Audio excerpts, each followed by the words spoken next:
Hello বন্ধুরা, কেমন আছো? আশা করি সবাই ভালো আছো। আবারও চলে এসেছি মম অ্যান্ড সন চ্যানেল 123। তোমরা সবাই যেন প্লিজ এই চ্যানেলটাকে একটু সাবস্ক্রাইব করে দিও আর আমার শেয়ার করো, অনেক অনেক ভালোবাসা দিও। এখন যেটা দেখো আজকে আমার ছেলে একটা খুব ভালো কাজ করেছে, সেই দেখো এই লেবু ছাড়িয়ে খাচ্ছে। দেখো, তাও কিন্তু বসে আছে, জানো তো কেন? লেবুটা নিয়ে এসেছিল, বলেছিল মা ছাড়িয়ে দেওয়ার জন্য, কিন্তু সো সরি, আমি তো নিজের হাতে ছাড়িয়ে খা।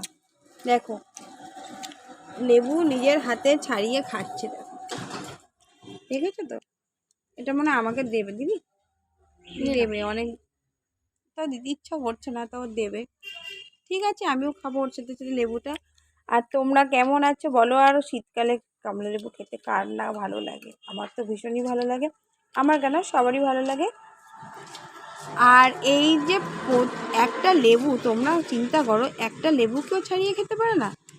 এই লেবুটাও নাকি আমাকে ছাড়িয়ে দিতে হবে। তাহলে বলো, ওকে আমি কি করব? ওকে আমি কিভাবে মানুষ করব? তোমরাই একটু বলো। টাটা বন্ধুরা, কেমন থাকো সবাই আমাকে জানিও, সবাই ভালো থেকো। টাটা।